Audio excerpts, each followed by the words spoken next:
Em tempos de guerra, quando a verdade é o bem mais precioso, ela deve ser protegida por um guarda-costas de mentiras. Winston Churchill. As guerras são sempre rodeadas de mistérios.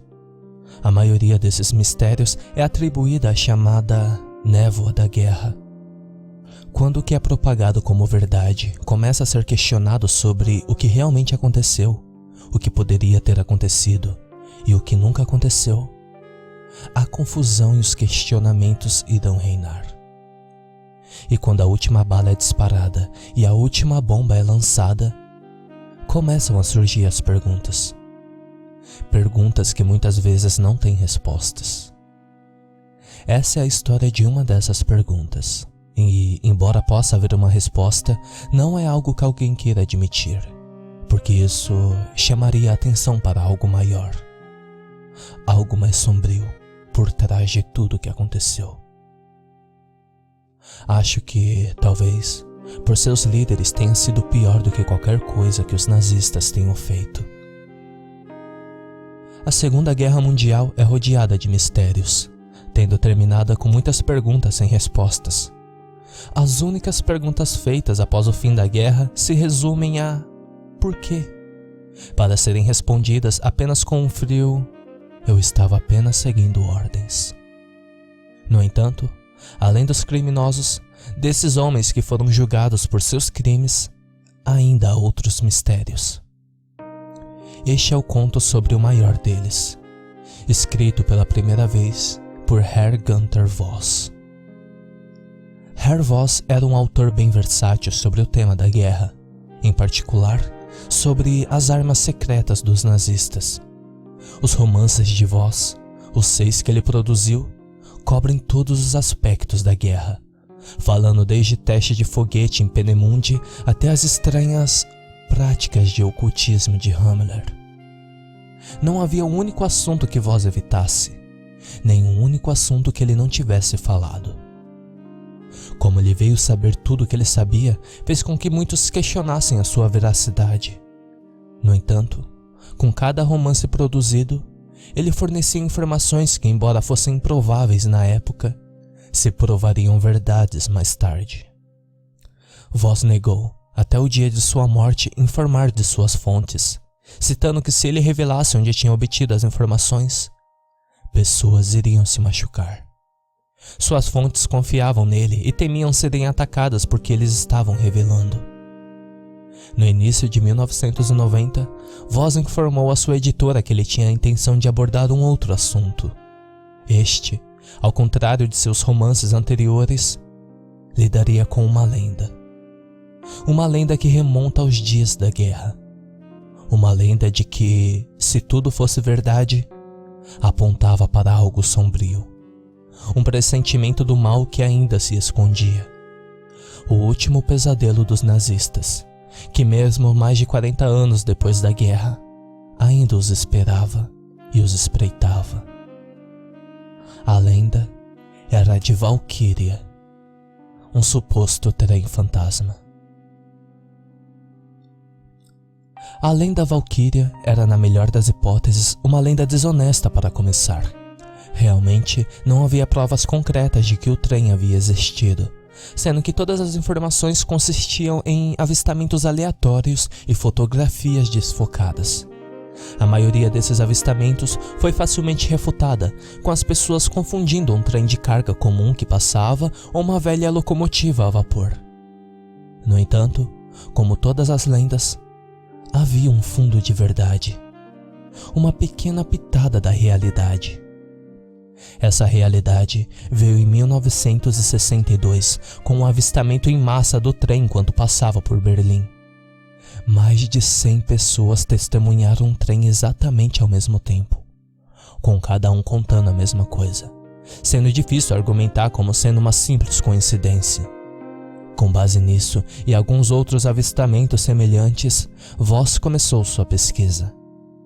Seu diário, publicado em 1993, depois de seu suicídio, deu alguma luz sobre a pesquisa, embora, em sua totalidade, torna a história ainda mais obscura, sinistra e muito misteriosa. Quando seu diário foi publicado, a maioria dos críticos disse se tratar de delírios de um louco. Outros, no entanto, acreditavam que, mesmo que Voss possa ter enlouquecido, não foi por causa de algum problema de saúde, mas sim por algo que ele havia testemunhado. Alguma verdade, algum conhecimento proibido que ele tinha entrado em contato. Para seu entendimento, aqui vai alguns trechos do diário de Voss, indo até o último registro escrito nas horas finais antes de seu suicídio, em 1992. Diário Herr Günther Voss, traduzido do alemão. 12 de outubro, 1992. Eu acredito que a lenda de Valquíria seja verdadeira. Olhando para trás, além dos conhecimentos comuns, bem como as poucas fotografias tiradas naquele dia fatídico de 1962, eu cheguei à conclusão de que realmente houve práticas de ocultismos realizado no castelo durante os últimos dias da Segunda Guerra. Se tal for o caso, e estou certo disso, então meu futuro estará em minhas mãos. Poderei provar, sem sombra de dúvida, de que o que foi feito de certa forma funcionou bem. E isso vai mudar a forma como as pessoas pensam sobre o ocultismo. Isso vai me fazer um homem mais rico, sem dúvida. No entanto, se for verdade, então eu temo que possa ter sido liberado. Mas os mortos não podem ferir os vivos. Sobre isso eu tenho certeza. 13 de outubro, 1992. Viajar é mais fácil agora que o Oriente e o Ocidente estão unidos, e com o mapa na mão eu fui capaz de encontrar algum dos lugares antigos. Lembro-me que durante a guerra ter vindo aqui na cidade, e como ela ficou depois que os soviéticos a destruíram. Eu vejo fantasmas aqui, não no sentido real, mas nas minhas lembranças, das pessoas que eu conhecia, soldados com quem eu passava diariamente, dos lugares que eu frequentava. Como poderia a minha cidade, a minha gloriosa pátria, passar por isso? No entanto, eles são apenas fantasmas do passado e não têm qualquer influência sobre mim. Não estou certo, mas acredito que as plataformas subterrâneas da velha estação sobreviveram. Se for esse o caso, então é lógico que a plataforma antiga de Führer ainda está de pé. Eu não esperava encontrar Valquíria por lá, pois fazer isso seria inimaginável, mas eu sinto que talvez haja alguma pista por lá. Minha fonte me diz que nos últimos dias do cerco, Himmler desapareceu do bunker por um tempo e voltou apenas um pouco antes do suicídio de Hitler. Dado seu vínculo com o trem, só posso supor que ele foi ter certeza de que ele havia partido. Ou se não partiu, se estava pronto para sua própria partida. Eu vou falar hoje mais tarde com um grupo de exploradores urbanos, como eles se chamam, para ver o que eles sabem. 15 de outubro, 1992. Inacreditável! Eu falei com os adolescentes ontem e descobri que não só as plataformas ainda estão de pé, mas que o acesso deve ser relativamente fácil, desde que não sejamos capturados pela polícia. Acessar as plataformas antigas é possível. Um dos adolescentes aceitou ser meu guia por uma pequena quantia, e vamos partir em uma semana a partir de hoje. Gostaríamos de ir mais cedo, mas meu guia afirma que é um trabalho planejado no subterrâneo. Entrar lá será mais fácil depois. Eu não sei em quem eu posso confiar, e meus velhos medos surgiram novamente. Será que ele pretende roubar meu prêmio? Não. Ele não sabe o porquê eu quero ir para lá. Ele não poderia saber. 18 de outubro, 1992. Eu decidi sair um pouco e fazer algumas pesquisas sobre o próprio trem. Eu queria saber se Valquíria foi avistado por algum dos soldados nos arredores de Berlim no final da guerra. Isso deve me dar detalhes de quando partiu e, se tiver sorte, a direção geral. Falando com um dos guias do museu, Fui apontado para um senhor de quase a mesma idade que eu, que era um comissionário dos soviéticos durante essa época. Ele agora serve como algum tipo de agente político. Embora, sem dúvida, com a queda do muro, seu trabalho é em menos demanda do que ele poderia admitir. Vou falar com ele no jantar e, em seguida, escrever minhas próprias conclusões. – 18 de outubro, 1992. Transcrição da conversa gravada. Você não se importa se eu gravar isso para as minhas notas? É que eu sou meio esquecido e... bem... não, nem um pouco. Apesar de porque você está interessado em um conto de fadas. Eu não entendo. Algo para assustar crianças? Algo assim. Eu acredito que há uma verdade no conto. Hã? Em todo caso, vamos começar. Em 1944, você foi comissionário para o Exército Vermelho Soviético, correto? Sim. Eu não era da KGB, caso você esteja interessado. Na verdade, eu ainda estou. Diga-me mais, como você chegou a essa posição? Da maneira usual. Eu tinha sido um oficial político na minha cidade natal, e quando a guerra começou, eu entrei. Por causa da minha lealdade, eu fui selecionado e treinado para ser um oficial político das tropas. Então, você era um homem de poder, certo? Podemos dizer que sim. Menos do que outros, mas mais do que a maioria. Cerca de uma semana antes do final da guerra, para levar o Reichstag, onde você estava? Eu não tenho certeza da localização exata, mas eu estava trabalhando em um serviço penal para limpar e consertar alguns trilhos de trem. O alto comando queria usar isso para trazer mais homens à cidade, assim como tanques. No entanto, o bombardeio e combate tinham danificado alguns trilhos e estações. Assim, os nazistas que foram capturados estavam sendo encarregados de limpar os escombros e reconstruir a estação. E durante essa limpeza, você se lembra de ter visto algo? Alguma coisa estranha?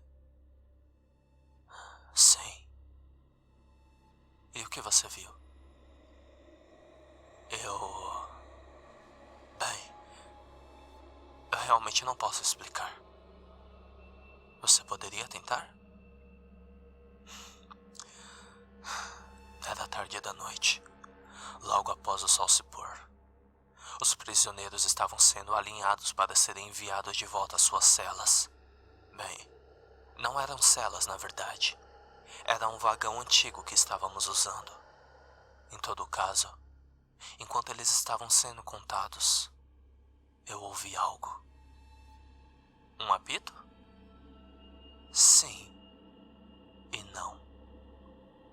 Foi um apito de trem, mas ao contrário de qualquer outro que eu já tinha ouvido antes. Parecia... bem, soou como um grito. E o que aconteceu depois? Eu pensei que um dos trens estavam vindo mais cedo, então pedi para os prisioneiros se alinharem lá. Vimos essa luz avermelhada distante e... Você realmente quer ouvir sobre essa história? Sim, é sobre ela que quero falar. Certo. Do nada, o trem estava passando por nós.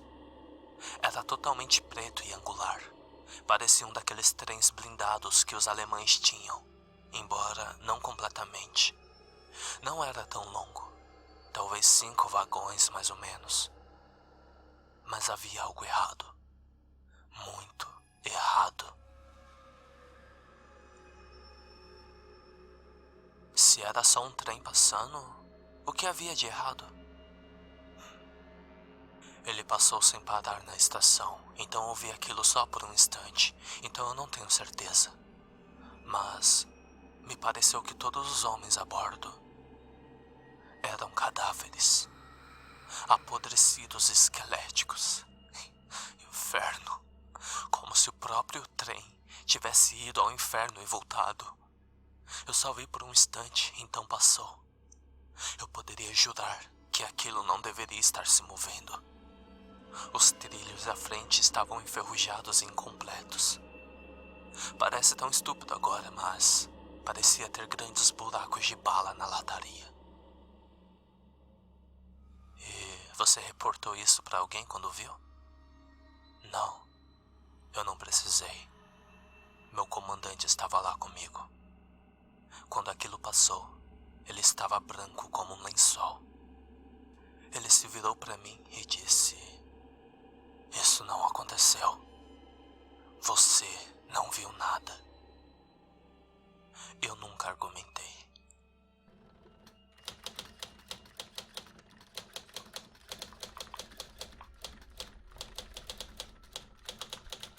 (19 de outubro, 1992) Eu falei com um homem que serviu os soviéticos durante a guerra e incluí uma transcrição de nossa conversa nesse diário. Apesar de sua história ser fantasiosa, eu tenho que acreditar que ele viu Valkyria. Ele não se lembrava de vê-lo deixar a cidade. No entanto, dada a natureza da guerra, é inteiramente possível que o trem esteja próximo. A visão da tripulação dos mortos é o que me preocupa, mas também me faz pensar se o que eu sempre acreditei é verdade. É possível que, em suas tentativas, Himmler finalmente encontrou algo? Quero dizer, ele conseguiu invocar um trem tripulado por mortos para fazer a sua vontade? Eu tremo só de pensar sobre isso. E ainda assim, muito do que ele disse parece ser verdade. O estado do próprio trem levanta outra questão. Ele foi atacado no caminho? Essa é uma possibilidade forte. Tenho verificado registros militares do período e, por enquanto, não há qualquer menção de um trem semelhante que tenha sido destruído. A história não corresponde com isso. Provavelmente era um dos outros trens blindados que a SS tinha e que foi fazer transporte de munições para a frente de batalha.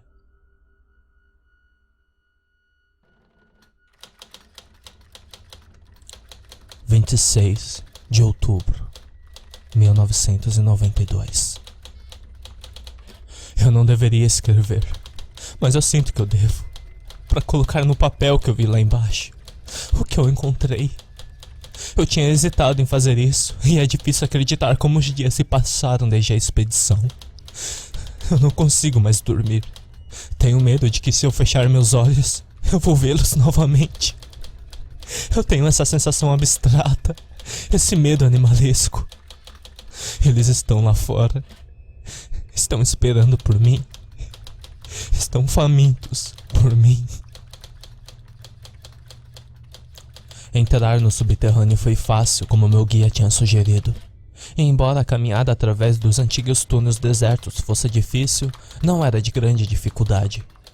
Nosso maior medo até então era simplesmente os grandes ratos que infestavam o curso inferior. Mas isso era a única coisa que nós não tínhamos que temer. Como sugerido por meu guia, eu trouxe várias luzes químicas, uma tocha e algumas ferramentas para lidar com as portas enferrujadas que esperávamos encontrar. Nós andamos através de um velho túnel pelo que pareciam ter sido por décadas, embora possa ter sido por apenas uma hora ou assim. Virando uma curva, a área seguinte revelou as plataformas antigas. Os grafites nas paredes sugeriu que nós não fomos os primeiros a chegar aqui, e sem dúvida, os últimos. Isso me preocupava, porque eu temia que qualquer tipo de artefato na estação de Führer já tivesse sido tomado. Ao meu palpite, haviam 8 faixas de trilhos na área da plataforma. Grandes escadas de ferro forjado que levava para o nível da rua. Bem, pelo que parecia, ela teria subido para o nível da rua se a estação acima há tanto tempo não tivesse sido demolida para construírem estacionamentos e apartamentos. Seguindo ainda mais pelos trilhos, tivemos que ter cuidado com nosso passo. Havia uma grande quantidade de água parada, provavelmente a partir de um cano estourado ou alguma infiltração simples ao longo dos anos. Por apenas um momento, eu pensei que tinha ouvido um anúncio da estação. Embora, como antes, provavelmente eram fantasmas da minha memória. Explorando mais adentro, encontramos evidências de que moradores de rua de Berlim haviam fixado os residentes aqui por algum momento. No entanto, pareciam que eles não estavam lá há muito tempo. Onde eles poderiam ter ido não era uma preocupação minha, embora isso interessasse meu guia. Talvez ele os conhecesse. Seja qual for o caso, eu sugeri que continuássemos. A estação de Fulda teria sua localização em algum lugar como esse. Como os trilhos que faziam loop de volta, assim o trem não precisaria virar. O meu guia sugeriu que fôssemos para mais dentro dos túneis em si, como uma junção de túnel que provavelmente não era da própria estação. As faixas nesse momento estavam bem mais enferrujadas, banhadas de água até certo ponto e com detritos da decadência humana. Garrafas aqui, latas ali, cadáver de algo que eu suspeito que era um cão ou algum rato muito grande. Pedaços de papel e alvenaria, todas as provas da idade e decadência. O primeiro túnel que tentamos terminava em escombros, onde o próprio túnel já tinha desabado há muito tempo. Eu suspeitei que fosse devido a bombardeios de bombas, mas meu guia notou que estávamos bem abaixo do subsolo. Para ele, parecia que algo havia sido explodido dentro do próprio túnel, bloqueando qualquer ultrapassagem. O segundo túnel estava bloqueado como o primeiro, mas eu notei que o entulho tinha cedido um pouco no topo, e abaixando o suficiente, era possível um homem se espremer através da abertura. Neste momento, meu guia se recusou a ir mais longe, e ao pressioná-lo sobre o assunto, ele declarou que sentia como se estivesse sendo vigiado. Eu simplesmente classifiquei como covardia, ou talvez ele quisesse mais dinheiro. Até ofereci dobrar seu salário. Ele ainda se recusou. Eu teria que ir mais longe, sozinho.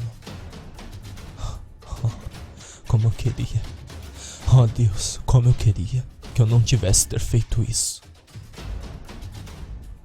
A minha suposição estava correta, e com um toque certo e um pouco de pressão, eu fui capaz de me espremer através da pequena abertura, desmoronando no outro lado.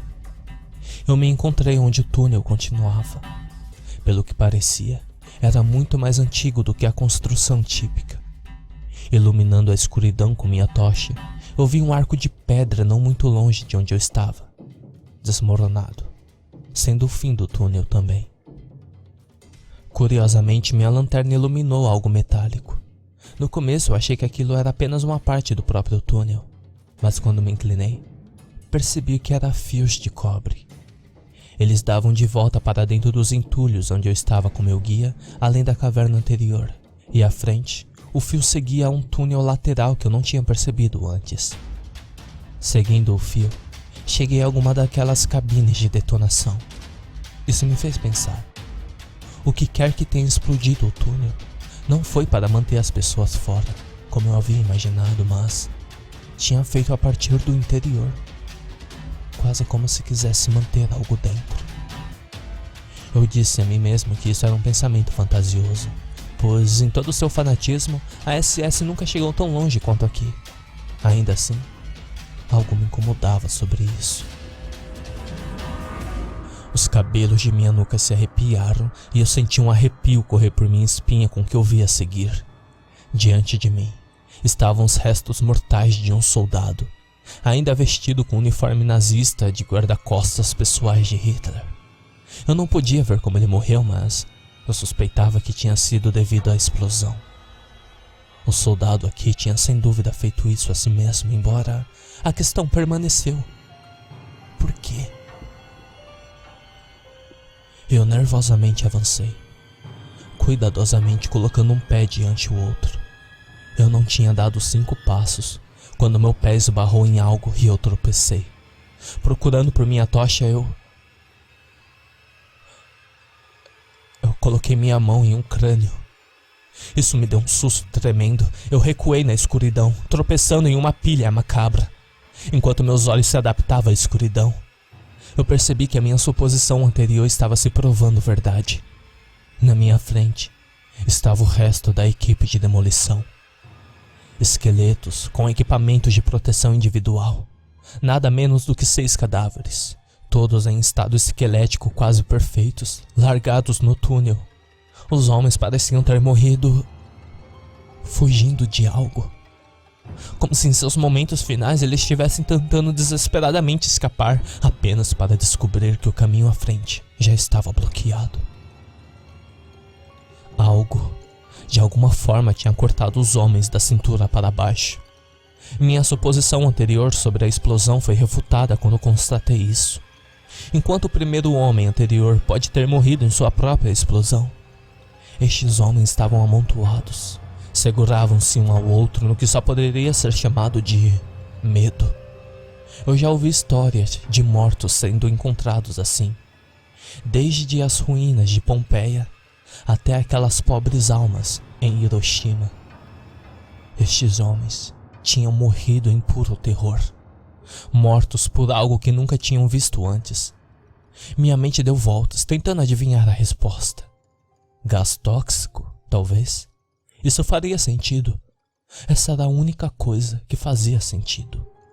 O bombardeio acima talvez tinha lançado alguma bomba química armazenada e, ao invés de fugirem, os homens tinham detonado as entradas do túnel. Um último ato nobre, o que lhes custou a vida. Isso tinha que ser a resposta.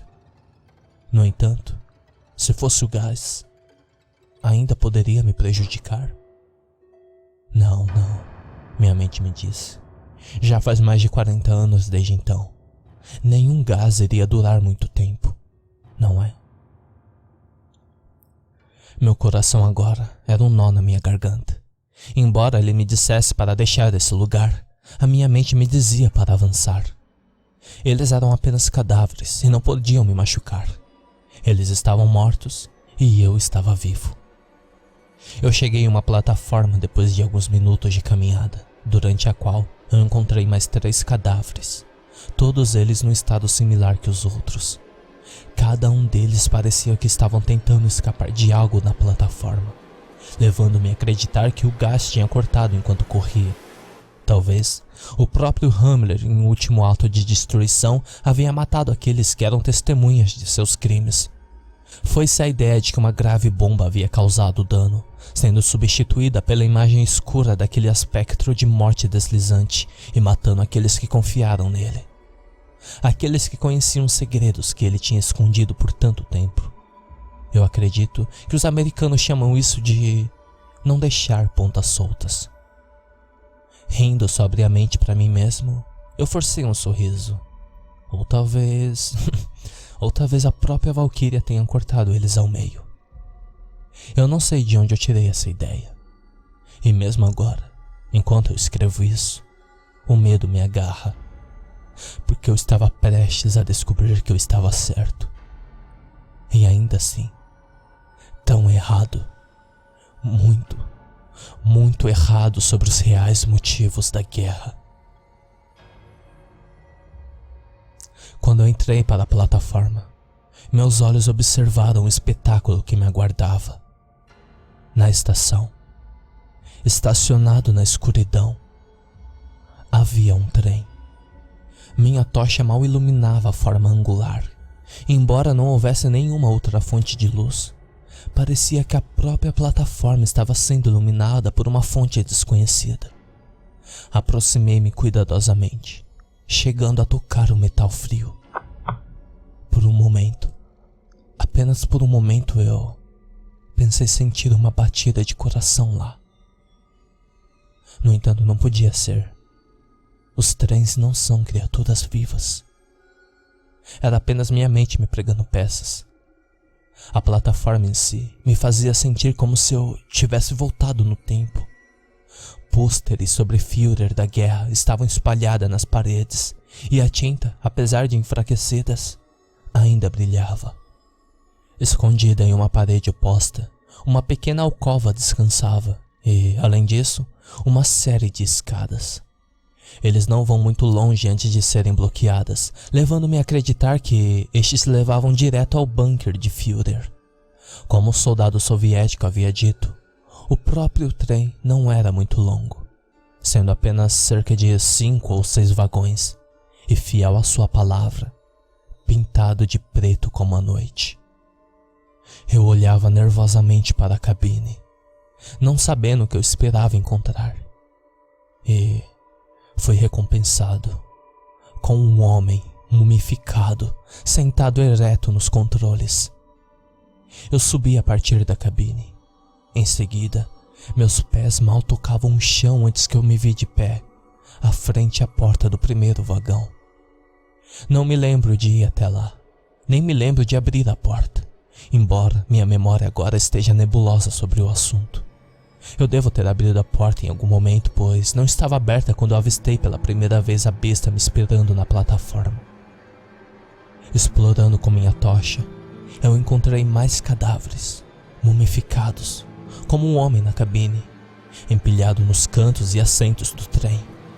Corpos diferentes de qualquer cadáver que eu havia visto antes. Estes eram almas miseráveis, vestidos com uniformes listrados de prisioneiros. A estrela de Davi, cravado como queimadura em suas testas, contava a história, e me fez lembrar mais uma vez dos crimes cometidos naqueles dias. Judeus, cada um deles, levados para esse vagão, por alguma razão apenas para serem esquecidos e deixados lá para morrer de fome enquanto a guerra terminou. Cada um deles tinha nomes, famílias, e agora estavam aqui, onde ninguém saberia deles. Havia mais desses vagões no trem, e eu não precisava abrir cada um deles para saber que todas suas cargas eram iguais. Carga humana, civis. Pessoas que não tinham feito nada de errado. As pessoas que, para Hitler, tinham sido consideradas dispensáveis. Era um mistério para mim o porquê desses carros estarem cheios de prisioneiros. E suspeito que a resposta esteja no próprio vagão de passageiros. Para a época, lembro-me de pensar que esses prisioneiros deviam ser de alguma importância, talvez reféns que, quando o exército soviético cercou Berlim, foram considerados obsoletos, jogados fora como lixo. Quando descobriu-se que não seriam mais necessários, quando eles não tinham mais utilidades para Himmler. Pelo que eu sabia, eles haviam morrido no isolamento muito antes do trem ter chegado ao seu destino. O último vagão era um longo carro de passageiros. Embora eu soubesse que eu tinha terminado a minha tarefa e encontrado o trem, havia um mistério de por que o trem fantasma havia sido avistado. Eu não sei por que eu esperava encontrar uma resposta lá, mas uma parte de mim disse que a loucura tinha criado isso. A loucura que poderia explicar como, mesmo depois que os túneis foram destruídos, o trem tinha sido visto novamente. A loucura que deu a esta coisa alguma forma de vida sobrenatural. Como a própria estação, o vagão estava bem preservado. E como a estação, ele também tinha corpos. Uma jovem mulher e sua filha, pelo que pude supor, estavam em uma das cabines do vagão. Aparentemente, elas tinham morrido em terror, embora eu não pudesse dizer que isso aconteceu com certeza. Na parte traseira do vagão, era um grande escritório espaçoso, com uma mesa de frente para a traseira. Sentado na cadeira, estava um oficial, uma pistola em suas mãos e uma mancha escura de seu cérebro estampado nas paredes. Ele tinha tirado a própria vida. Não sei porquê, mas naquele momento, esse cadáver me trouxe Hitler na cabeça. Mas isso ainda não respondia a minha pergunta. Havia uma série de papéis espalhados diante dele. Eu rapidamente coloquei na minha mochila. Enquanto eu vasculhava o vagão, procurando a resposta que eu precisava, eu ouvi um som suave de passos. Pensei que meu guia finalmente tinha vindo investigar, sem dúvida, virando-me rapidamente. Eu recuo com horror quando a luz não brilhou sobre meu jovem guia. Mas em um dos cadáveres do vagão que eu tinha aberto anteriormente, olhos totalmente brancos, sem vida, olhando para mim, com suas mãos chegando perto de mim. Eu tropecei para trás, apenas para encontrar o caminho bloqueado por outro corpo. Eu sinto suas mãos sobre mim, uma respiração gelada vindo de seus lábios rachados, congelando minha nuca, girando em círculos. percebi que estes mortos tinham me cercados. Não havia nenhuma maneira de eu fugir. Eu finalmente soube a verdade escura sobre aqueles homens terem morrido em fuga. Eles morreram fugindo de seus crimes. Nossos crimes. Não foi nenhum gás que matou aqueles homens, nem os caprichos do próprio Himmler. Não, foram os mortos, voltando do além. Aqueles homens e mulheres inocentes, mortos para algum ganho pessoal em algum ritual oculto maligno. Eu entendia isso agora. Porque o trem tinha sido avistado em 1962 na Guerra Fria, por ter sido testemunha tantas vezes antes, e porque, no dia que Adolf Hitler se matou, tinham encontrado a caminho para Berlim. Os mortos procuravam por vingança, e eles a teriam. Não me lembro de como consegui sair da antiga estação, nem do meu voo saindo da cidade. Ainda não me lembro de como consegui voltar inteiro para meu apartamento. Pelo relógio, apenas 1 hora tinha passado desde que saí. Mas eu sei com certeza que ficamos lá debaixo a noite toda. Era como se... isso vai parecer loucura. Era como se o tempo tivesse parado.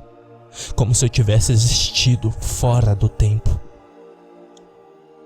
Eu não consigo mais dormir. Eu vejo a morte olhando para mim. Eles sabem a verdade. Eles sabem o que eu fiz no passado. Eles vão buscar sua justiça. O trem não é nenhum trem. Eu sei disso agora. É uma vingança sobre rodas, procurando por outros de nós que escaparam de sua trilha, arrastando-nos para baixo para pagar uma dívida que finalmente estão nos cobrando. É só uma questão de tempo para o trem chegar até mim. Eu suspeito que seja melhor eu sair e aceitar meu destino. Fim do diário.